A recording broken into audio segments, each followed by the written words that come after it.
여러분 이제 말씀 전하겠는데요. 목소리가 너무 좋지 않아서 여러분에게 죄송하게 생각을 합니다. 불편하시더라도 기도하는 마음으로 좀 들어주시길 바랍니다. 사랑하는 교우 여러분, 오늘은 두 종류의 지혜라는 제목으로 말씀을 드리겠습니다. 여러분, 지혜를 싫어하는 사람은 아무도 없을 겁니다. 지혜는 모든 사람에게 필요하기 때문이죠.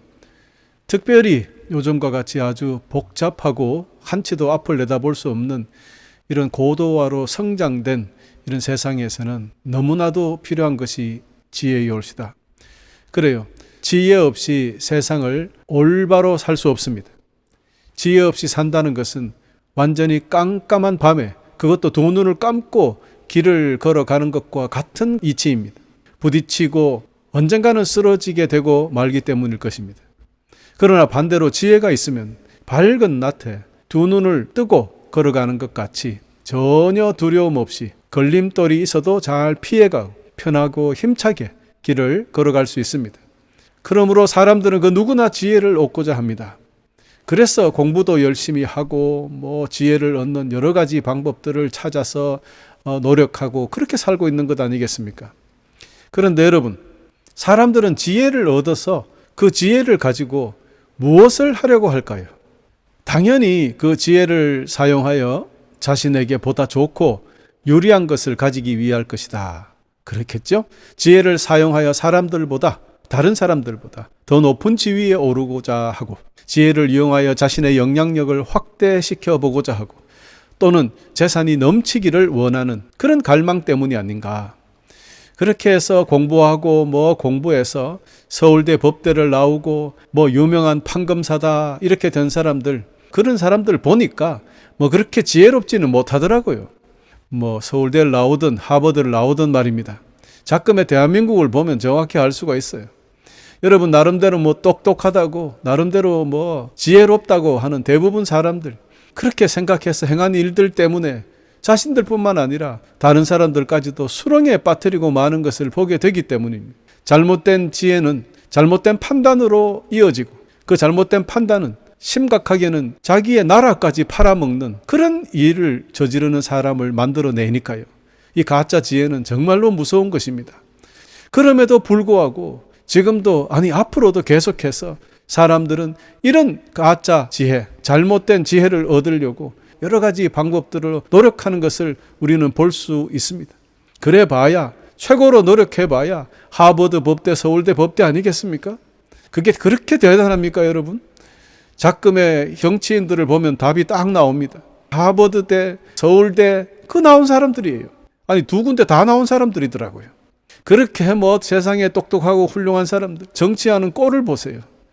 초등학교 6학년만 돼도 이보다가 더 훌륭한 학급 회의를 진행할 것이다, 그렇게 생각하게 됩니다. 그럼에도 불구하고 우리 아이들은 서울대 가야 되고 하버드 가야 되고, 여러분 언제까지 그럴 것입니까? 하여간 이러한 노력은 아담과 하와 그때나 지금이나 별 다를 바가 없다는 말입니다.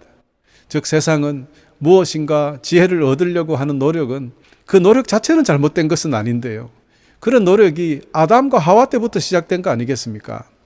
창세기 3장 6절을 보면 여자가 보니 그 나무 열매는 먹음직스러웠고 보기에도 아름다웠습니다. 게다가 그 열매는 사람을 지혜롭게 해줄 것처럼 보였습니다.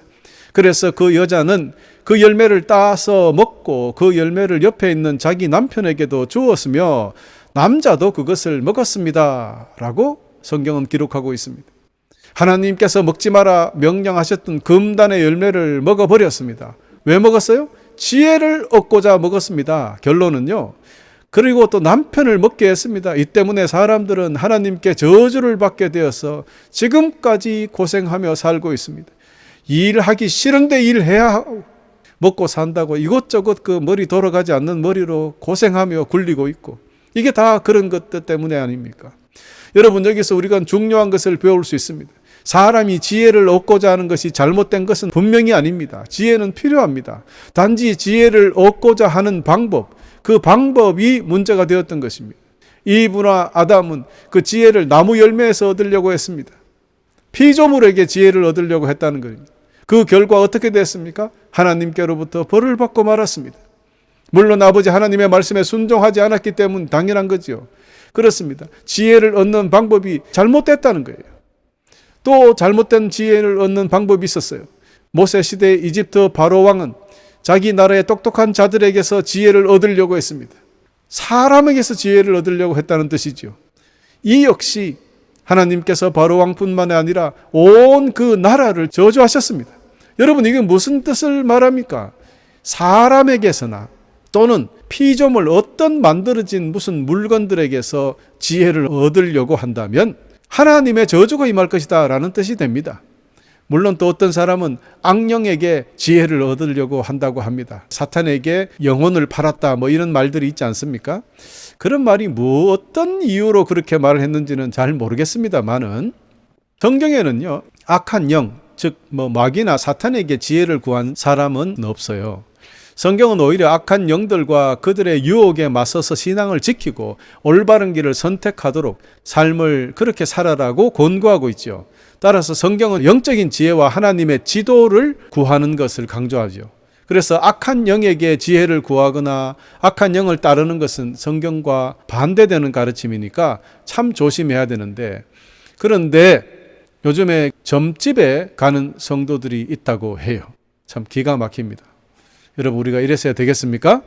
자, 그럼 우리는 어디에서 지혜를 얻어야 할까? 이 해답은 이스라엘의 두 번째 왕 다윗의 아들 솔로몬 왕에게서 찾을 수 있습니다. 열왕기상 3장 10절에 보면 솔로몬이 피조물에게 지혜를 구한 것도 아니요 사람에게 지혜를 구한 것이 아니라 하나님께 지혜를 구했습니다.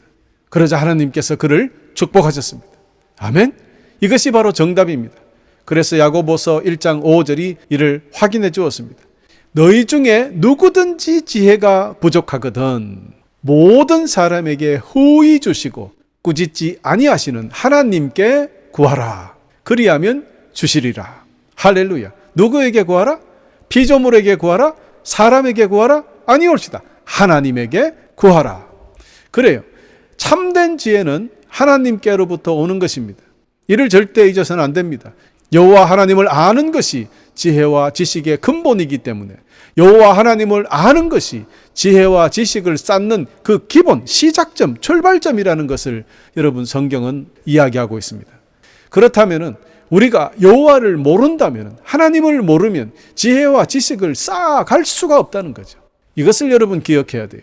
솔로몬은 돈과 명예와 건강을 구한 것이 아니라 지혜를 구했다는 거예요. 하나님께서는 그런 그를 기뻐하시고 지혜도 주시고 다른 모든 것들을 보너스로 주셔서 역사상 모든 세상 사람들 가운데 가장 뛰어난 지혜를 가지고 돈과 명예와 건강을 가지고 평생 잘 살았던 사람 중에 한 사람이 이 솔로몬입니다. 물론 주의할 점이 있습니다. 마지막에 그의 삶은 좋지 않았어요. 그랬던 그도 하나님의 지혜를 가지고도 실패한 사람 중에 또 유일한 사람이 솔로몬입니다. 하나님께서 주신 지혜를 선물로 받았다 하더라도 하나님 안에서 그 말씀에 순종하며 하나님의 지시대로 살지 않으면 하나님께서 주신 지혜는 정상적인 능력을 발휘하지 못한다는 것도 오늘 우리는 알아야 하겠습니다. 거듭 말씀드립니다. 하나님께서 주시는 지혜는 여호와 하나님을 경외하는 것, 즉 두려워하는 것에서 시작한다. 시편 111편 10, 또 잠언 1장 7. 그렇습니다. 즉 여호와를 아는 것, 여호와를 경외하는 것이 지혜나 지식의 근본이니 여호와 하나님에 대해서 아무런 생각이 없는 사람, 그를 믿지 않는 사람은 지혜도 없고 지식도 없는 사람이라는 것. 그것이 성경이 말씀하는 가르침입니다. 옛말에 명심보감을 읽지 않는 사람은 금수와 같다, 즉 짐승 같다라고 말했어요. 여러분 명심보감 정도를 읽지 않아도 짐승 같다라고 말했는데, 그렇다면 하나님의 영으로 기록된 성경을 읽지 않은 사람은 우리가 어떻게 말해야 될까요? 이 짐승도 아니라 벌레만도 못하다 해야 되는 거 아니겠습니까? 그래요, 여러분. 참된 지혜는 하나님으로부터 오기 때문에 이런 말을 하는 것입니다. 인간의 노력으로 얻어지는 것이 아닙니다. 하나님의 계시를 통해서 부어지는 것이기 때문에 자신의 욕심과 정욕을 버리고 하늘에서 내려오는 하나님의 지혜의 말씀에 집중해야 됩니다. 하늘의 지혜를 받은 지혜로운 사람, 선한 행실을 행함으로 그것이 드러나게 되어 있다라고 야고보서 3장 13절에 이야기했지 않습니까? 여러분 가운데 참된 지혜가 있고 총명한 사람이 누구냐고 물었습니다. 그는 올바른 삶을 통해서 겸손함으로 자신의 지혜를 보여야 할 것입니다 라고 했거든요. 누가 지혜 있느냐? 그 삶을 통해서 한번 보자. 야고보 선지는 항상 이 삶을 통해서 증명하라는 것입니다. 그렇죠? 믿음이 있느냐? 너 믿음도 너 삶을 통해서 증명해. 너 지혜 있다고? 그러면 너가 지혜롭게 사는 것을 보여줘야지. 맞지요? 그렇습니다. 여러분, 우리 모두가 하늘로부터 온 지혜, 즉 하나님께서 주신 지혜로 살아갈 때 비로소 세상은 거룩해집니다. 사랑이 넘칩니다. 악함이 사라지고 영원한 행복과 기쁨이 찾아오는 것입니다. 오늘부터 온유한 마음으로 하나님의 지혜를 드러내는 그런 여러분 되시기를 간절히 축원합니다. 아멘. 여러분, 지금까지는 하늘의 지혜에 대해서 우리가 말씀을 나눠봤습니다. 그러나 하늘의 지혜, 즉 하나님께서 주시는 지혜와 반대되는 이 세상의 지혜가 있습니다. 그래서 제가 오늘 두 가지 지혜라고 했던 것입니다. 야고보서 3장 15절에 보겠습니다. 그런 지혜는, 즉 세상의 지혜는 분명히 하나님께로 온 것이 아닙니다. 그것은 세상의 지혜이며 영적인 것도 아니고 마귀에게서 온 것입니다. 여러분, 이 3장 15절 주의 깊게 봐야 됩니다. 어떤 지혜가 있는데 하나님께로 온 지혜가 아니라면 그것은 누구에게서 온 지혜입니까? 결론적으로 마귀에게서 온 지혜다. 그러면 지혜는 두 가지가 있는데 하나님의 지혜와 마귀의 지혜가 있다는 거예요. 이 구절에서 세상의 지혜도 좋은 것이 좀 있는데 뭐 배워서 네 삶에 잘 사용해라 라고 하신 것이 없다는 것을 봐야 됩니다. 마귀에게서, 즉 사탄의 지혜라는 것을 강력하게 선포했다는 것입니다. 이 세상의 지혜는 좋은 것도 있다라고 어느 정도 이렇게 얼버무려 설명한 것이 아니라 세상의 지혜는 마귀에서 온 것이라고 했어요. 이 세상의 지혜는 하나님의 지혜와 반대되는 것이라 했어요. 영적이지 못하고 정욕적이고 사탄으로 오는 것이고 거짓 지혜라고 했어요. 이는 시기심과 이기심, 더 많이 가지려는 이런 것은 사실 지혜라고 하기도 어렵습니다. 자기 중심적이기 때문에 다른 사람이 잘못되는 것을 원합니다. 오직 내가 높아지기를 원하는 그런 지혜를 이야기합니다. 여러분, 이런 지혜는 끝없는 욕망으로부터 시작되었기 때문에 이게 채워질 리가 있습니까? 자족할 줄 모릅니다. 참된 진리마저 버려버립니다. 겉으로는 멋지고 비전으로 다 포장되어 있고 하지만 사실은 그 속을 들여다보면 더러운 정욕으로 가득 차 있는 그런 지혜입니다. 그것을 이루기 위하여 온갖 거짓말을 동원해서 포장하고 예쁘게 만들고 그렇게 나아가는 것이에요. 그렇기 때문에 결국에 그 끝은 혼란과 악한 행위만 남아서 분열하고 분쟁하고 이렇게 바뀌는 것입니다. 많은 사람들이 이 거짓의 지혜, 이 세상의 지혜에 속아서 가짜 지혜의 노예가 되어서 살고 있습니다. 여러분, 우리는 이래서는 안 됩니다. 그래서 행복을 추구하지만 손에 남는 것은 아무것도 없어요. 오히려 혼란과 허망함이 거듭될 뿐이다 이 말입니다. 사랑하는 교우 여러분, 오늘 이 시간 우리는 우리 스스로를 지금 돌아봅시다. 혹시 우리는 아직도 우리 자신을 드러내는 일에 열중하고 있는지, 남보다 조금 더 나아지고 조금 더 높아지는데 최선을 다하고 있는 것은 아닌지, 혹시 여러분 우리가 그렇게 살고 있다면 오늘 이 시간 그런 모습들을 버려야 할 것입니다. 그것은 성도의 모습이 아니고 우리 하나님의 백성으로서의 모습이 아니기 때문입니다. 거짓 지혜를 추구하는 그런 마음을 버리고 하늘의 지혜, 하나님의 지혜를 사모하며 살아가시는 여러분 되시기를 간절히 축원합니다. 교우 여러분, 하늘로부터 내려오는 지혜의 특징은 성결하다 그랬어요. 거룩하고 순결하다는 뜻이 아니겠습니까? 화평하고 관용이 넘치고 양순하고 긍휼과 선한 열매가 가득하다고 성경이 이야기하고 있습니다.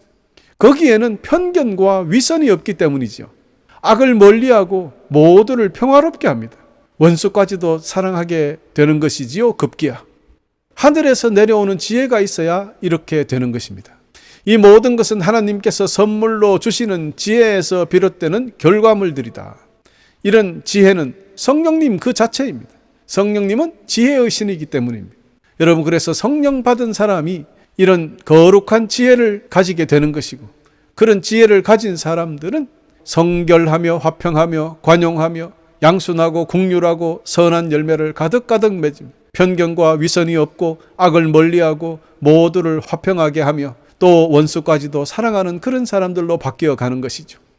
그러므로 하늘의 지혜를 사모하며 그 힘으로 승리하는 교회에서는 다툼과 혼란이 없어야 하는 것 아니겠습니까? 여러분, 우리 교회는 어떤 지혜로 가득합니까? 그 열매로 판단할 수 있겠지요. 그렇다면 현재 우리 삶에 또 우리 교회에 어떤 열매가 맺히고 있습니까? 우리 삶에, 우리 교회에 혼란과 악이 가득하다면 우리는 분명히 잘못된 지혜, 세상의 지혜, 사탄이 주는 그 지혜에 속고 있는 것이죠. 그렇습니다. 그 증거가 분열과 분란과 다툼과 전쟁이거든요. 교회 안이든 가정 안이든 모든 것이 분열이 되고 분란이 생기고 다툼이 있고 전쟁이 있다면 그것은 세상의 지혜로 살고 있다는 증거가 되는 것입니다. 이것을 바꾸지 못하고 계속해서 이어간다면 그 끝은 결국 영원한 죽음뿐이다라는 것을 우리는 깨달아 알아야 하겠습니다. 다시 말씀드려서 세상의 지혜의 끝은 영원한 형벌인 죽음뿐이다라는 것을 기억하시기를 바랍니다, 여러분. 사랑하는 교우 여러분, 작금의 많은 교회에서 여러 가지 부끄러운 문제들, 근심이나 환난 중에 있는 그 이유가 참된 지혜, 하늘의 지혜가 교회 안에서 사라져버렸기 때문입니다. 하나님의 지혜로 다스려져야 할 교회가 세상의 지혜로 움직여가고 있기 때문이라는 것이죠. 세상의 경영학, 세상의 심리학, 이런 등등 여러 가지 세상의 학문들이 아주 그럴싸하게 교회를 움직여가는 것을 찾아볼 수 있습니다. 그러니 하나님 나라의 법이 아니라 세상의 법으로 다스려지고 있는 것과 같은 그런 모습으로 변해가기 때문에 이름은 교회라고 하더라도 세상의 모임이 되고 마는 것이죠. 여러분, 참으로 조심해야 됩니다. 여러분, 우리 교회도 오직 하나님의 지혜로 다스려져야 합니다. 아무리 작은 것도 세상의 지혜로 작동되어서는 결코 안 될 것입니다. 그것이 바로 하나님의 백성들이 모인 교회가 아니겠습니까? 우리 모두 조심하고 조심해야 하겠습니다. 또한 성령님의 성전이 되는 우리 개개인의 삶도 세상의 지혜로 살아가면 안 되겠습니다. 하나님의 지혜로만 살아가시기를 간절히 축원드리고 여러분 매일매일 여러분의 삶을 성찰해 보시기 바랍니다. 오늘 내 삶은 세상의 지혜로 살아갔나? 하나님의 지혜로 살아갔나? 내가 왜 세상의 지혜로 살아갔을까? 혹시 그런 점이 있으면 또 회개하시고 하나님의 지혜로 살아갔다면 하나님 지혜를 주셔서 감사합니다. 할렐루야 외치면서 기뻐하며 또 예배드리며 찬양하며 살아가시면 되겠습니다. 사랑하는 교회 여러분, 두 종류의 지혜가 있다는 것을 오늘 말씀을 통해서 배웠습니다. 하나는 하나님께서 주시는 하늘의 지혜요, 참된 지혜요. 또 하나의 지혜는 세상의 지혜, 사탄의 지혜, 거짓의 지혜였습니다. 하늘의 지혜는 영원한 생명이요 축복이고 땅의 지혜는 영원한 저주, 죽음뿐이었습니다. 그 하늘의 지혜는 거룩하고 순결하며 평화가 있고 양순하며 즐거운 것이라 했습니다. 또한 하늘의 지혜를 가진 자는 어려움에 빠진 자들을 돕고 다른 사람을 위하여 선한 일을 하려고 애쓰며 늘 공평하고 정직하고 평화를 만들어가는 자들이라고 했습니다. 우리는 지금 어떻습니까, 여러분? 우리 이렇게 살고 있죠? 적어도 우리 교회만은, 적어도 우리 각 개인만은, 우리 가정만은 여러분 이렇게 살아주시기를 간절히 축원합니다. 그러므로 오늘부터 우리 모두에게 하늘의 지혜와 세상의 지혜를 분별하는 놀라운 은사가 여러분에게 있기를 간절히 축원합니다. 물론 하늘의 지혜를 받았다 하더라도 솔로몬과 같이 그 지혜를 자신만을 위해 사용한다면 결코 생명을 얻을 수가 없게 되고요. 또 솔로몬처럼 하늘의 지혜를 가지고도 세상의 지혜와 섞어서 사용해버리거나 세상의 지혜로 방향을 틀어버리면 그것도 결국에는 망하게 되고 마는 것입니다. 하나님으로부터 마음이 떠났을 때 실패하게 되었다라는 그 솔로몬 그 삶을 통해서 우리는 잘 배우고 또 다시는 그렇게 해서는 안 되겠다. 굳은 결심을 맺어야 하겠습니다. 그러므로 지혜 그 자체가 곧 구원이라는 생각은 버려야 합니다. 지혜가 구원은 아니올시다. 즉 하나님의 지혜를 받았다 하더라도 하나님 안에 살지 아니하면 그 지혜는 힘을 발휘하지 못한다라는 것을 결코 잊으셔서는 안 될 것입니다. 오히려 사탄에게 더 큰 먹잇감이 되고 말 것입니다. 하나님의 지혜를 가진 자 사탄은 가만히 두지 않거든요. 넘어지도록 만들어 갈 것입니다. 그게 바로 솔로몬이 넘어진 것 아닙니까? 그러므로 하늘의 지혜를 받았어도 주님과 주님의 법을 떠나서는 안 된다는 것을 기억하시고 항상 주님 안에서 주님의 지혜를 하나님의 나라를 위하여 사용하시기를 간절히 축원합니다. 그리하면 주님께서는 여러분의 삶을 책임져 주실 것입니다. 할렐루야. 오늘부터 우리 모두 성령님을 통해 교회에 주시는 말씀을 귀를 기울이고 하늘의 지혜, 참된 지혜를 가지고 항상 기쁨 속에 흔들리지 않고 넉넉히 승리하며 사시는 여러분 다 되시기를 간절히 축원하면서 오늘 말씀을 마치겠습니다. 할렐루야.